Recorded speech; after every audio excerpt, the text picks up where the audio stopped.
വിശുദ്ധ ലൂക്ക എഴുതിയ സുവിശേഷം 4-ാം അധ്യായം. മരുഭൂമിയിലെ പരീക്ഷ. യേശു പരിശുദ്ധാത്മാവ് നിറഞ്ഞവനായി ജോർദാനിൽ നിന്ന് മടങ്ങി. ആത്മാവ് അവനെ മരുഭൂമിയിലേക്ക് നയിച്ചു. അവൻ പിശാചിനാൽ പരീക്ഷിക്കപ്പെട്ട് 40 ദിവസം അവിടെ കഴിഞ്ഞുകൂടി. ആ ദിവസങ്ങളിൽ അവൻ ഒന്നും ഭക്ഷിച്ചില്ല. അവസാനം അവന് വിശന്നു. അപ്പോൾ പിശാച് അവനോട് പറഞ്ഞു, നീ ദൈവപുത്രനാണെങ്കിൽ ഈ കല്ലിനോട് അപ്പമാകാൻ കൽപ്പിക്കുക.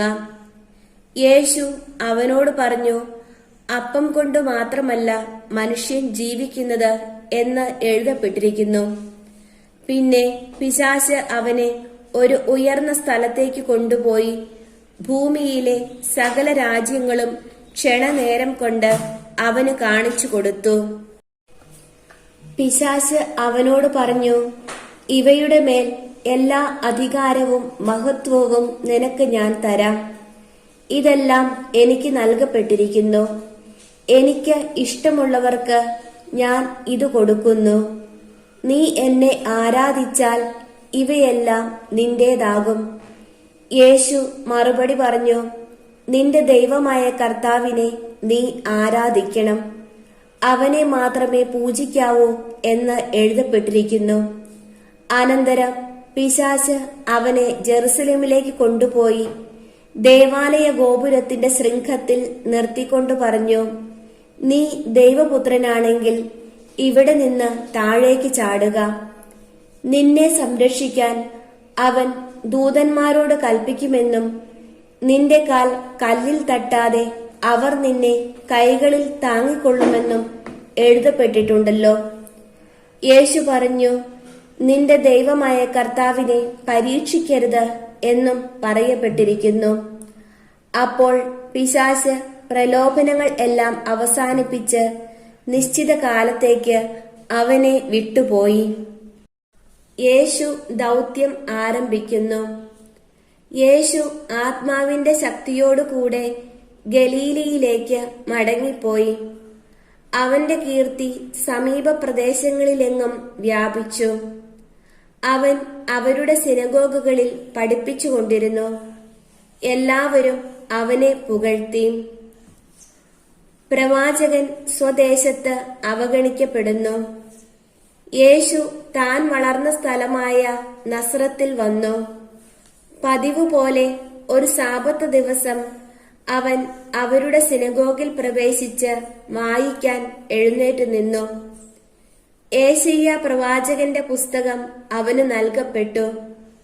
പുസ്തകം തുറന്നപ്പോൾ ഇപ്രകാരം എഴുതിയിരിക്കുന്നത് അവൻ കണ്ടു, കർത്താവിന്റെ ആത്മാവ് എന്റെ മേൽ ഉണ്ട്. ദരിദ്രരെ സുവിശേഷം അറിയിക്കാൻ അവിടുന്ന് എന്നെ അഭിഷേകം ചെയ്തിരിക്കുന്നു. ബന്ധിതർക്ക് മോചനവും അന്ധർക്ക് കാഴ്ചയും അടിച്ചമർത്തപ്പെട്ടവർക്ക് സ്വാതന്ത്ര്യവും കർത്താവിന് സ്വീകാര്യമായ വത്സരവും പ്രഖ്യാപിക്കാൻ അവിടുന്ന് എന്നെ അയച്ചിരിക്കുന്നു. പുസ്തകം അടച്ച് ശുശ്രൂഷകനെ ഏൽപ്പിച്ചതിനു ശേഷം അവൻ ഇരുന്നു.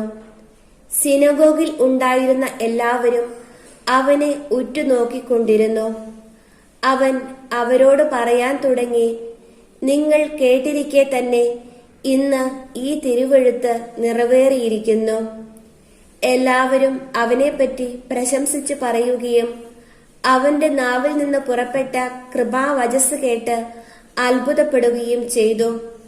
ഇവൻ ജോസഫിന്റെ മകനല്ലേ എന്ന് അവർ ചോദിച്ചു. അവൻ അവരോട് പറഞ്ഞു, വൈദ്യ, നിന്നെ തന്നെ സുഖപ്പെടുത്തുക എന്ന ചൊല്ല് ഉദ്ധരിച്ചുകൊണ്ട്, തീർച്ചയായും നിങ്ങൾ എന്നോട് കഫർനാമിൽ നീ ചെയ്ത അത്ഭുതങ്ങൾ ഇവിടെ നിന്റെ സ്വന്തം സ്ഥലത്തും ചെയ്യുക എന്ന് പറയും. എന്നാൽ സത്യമായി ഞാൻ നിങ്ങളോട് പറയുന്നു, ഒരു പ്രവാചകനും സ്വന്തം നാട്ടിൽ സ്വീകരിക്കപ്പെടുന്നില്ല. സത്യമായി ഞാൻ നിങ്ങളോട് പറയുന്നു, ഏലിയ പ്രവാചകന്റെ കാലത്ത് ഇസ്രായേലിൽ അനേകം വിധവകൾ ഉണ്ടായിരുന്നു.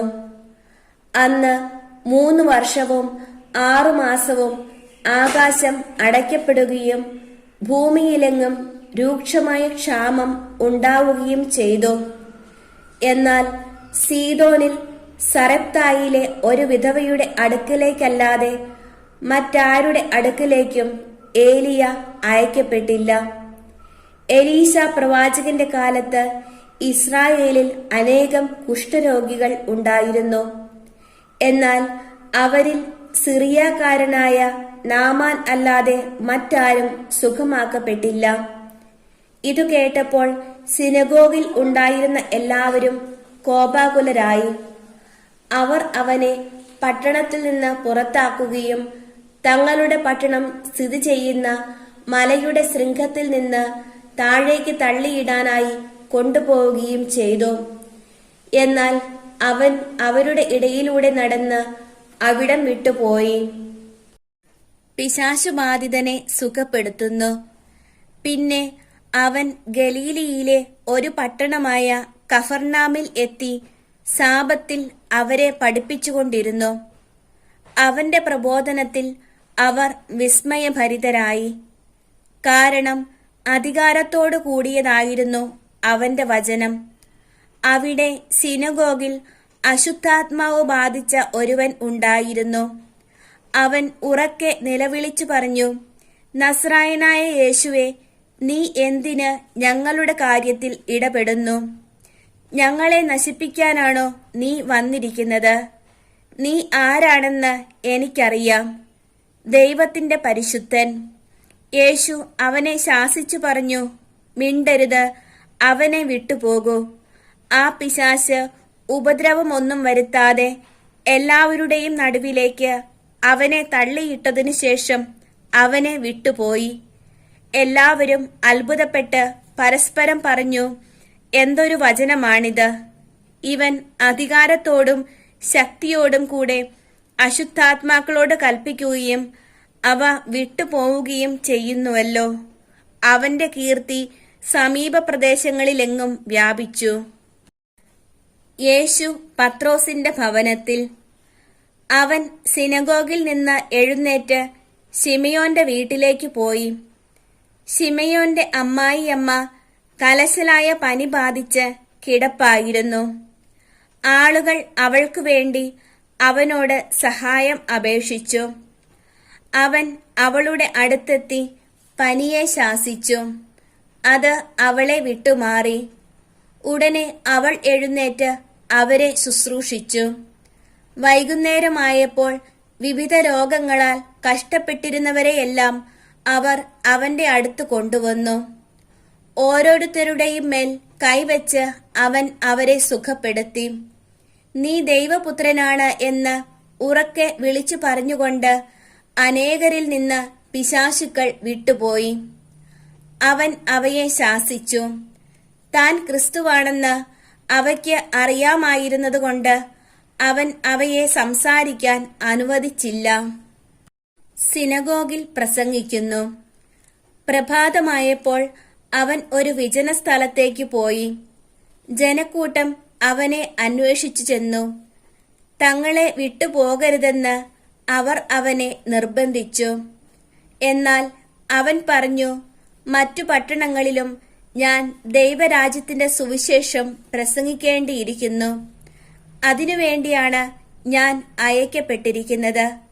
അവൻ യൂദയായിലെ സിനഗോഗുകളിൽ പ്രസംഗിച്ചുകൊണ്ടിരുന്നു.